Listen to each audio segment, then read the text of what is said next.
আসসালাম ব্যারিস্টার হাসান। ওয়ালাইকুম আসসালাম।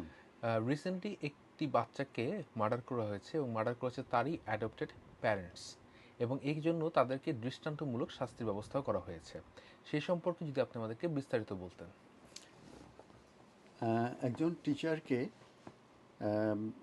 তাকে হোল লাইফ সেন্টেন্স দেওয়া হয়েছে এবং এটা কারণ হচ্ছে সে মার্ডার করেছে এবং সেক্সুয়ালি অ্যাবিউজ করেছে তার যে অ্যাডপ্টেড বেবি।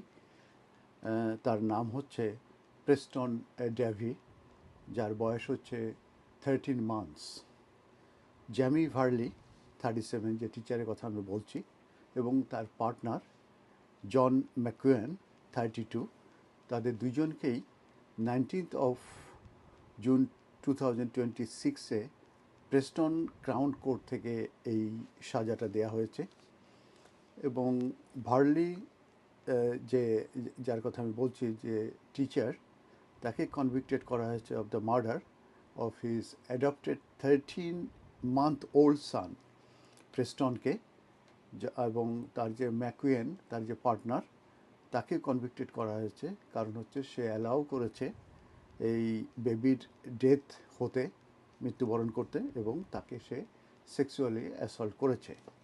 সো ভার্লি, যাকে হোল লাইফ অর্ডার দেওয়া হয়েছে, এবং এটি একটি রেয়ার সেন্টেন্স, এবং এর অর্থ এই যে সে কখনোই এলিজিবল হবে না ফর প্যারোল, মানে প্যারোলে কখনো তাকে মুক্তি দেওয়া হবে না। এবং তার যে পার্টনার জন ম্যাকুয়েন, তাকে জেল দেওয়া হয়েছে ফর 25 years। প্রেস্টন যে অ্যাডপ্টেড যে চাইল্ড, তার জন্ম হয়েছিল 16 জুন 2022-তে। তার যে বায়োলজিক্যাল মাদার, তার মায়ের নাম হচ্ছে স্যারা ড্যাভি, এবং পরবর্তীতে তাকে ইমার্জেন্সি কেয়ারে রাখা হয় উইথ ফস্টার প্যারেন্টসের সঙ্গে। তাদের নাম ছিল পল এবং স্যান্ড্রা কুপার। এবং ওই ফস্টার কেয়ারের সঙ্গে এই বাচ্চাটি ফার্স্ট 9 মান্থ সে ছিল। পরে 6 জানুয়ারি 2023-তে ভার্লি এবং জন ম্যাকুয়েন, তাদেরকে অ্যাপ্রুভ করা হয় ফর অ্যাডাপশন, এবং ইভেনচুয়ালি তারা এই বেবি প্রেস্টনের দায়িত্ব গ্রহণ করে।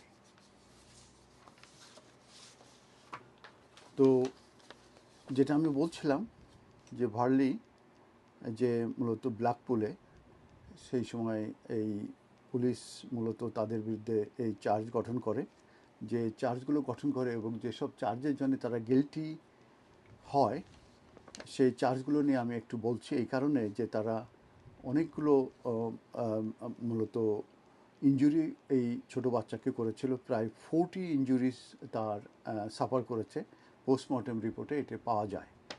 তো তাদের যে চার্জ হয় মার্ডারের যে চার্জ, এটা করা হয় 2 counts of assault by penetration, তারপরে 5 counts of cruelty of a child, তারপরে grievous bodily harm, sexual assault of a child, এবং 13 counts of taking indecent photos or videos of a child.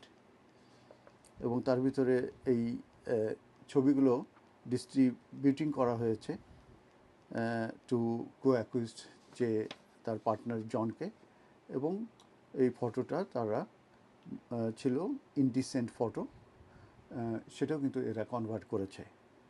তো এবং তার যে পার্টনার, সে কিন্তু এই বাচ্চাটাকে মৃত্যু হতে মূলত সে অ্যালাউ করেছে, এবং 2 counts অফ চাইল্ড ক্রুয়েলিটি এবং সেক্সুয়াল অ্যাসাল্টের চার্জ, এবং এতে কিন্তু তারা গিলটি হয়, তাদেরকে দে আর বিং ফাউন্ড গিলটি। তো এটা একটা ভয়াবহ একটি মার্ডার এবং সেক্সুয়াল অ্যাসল্ট।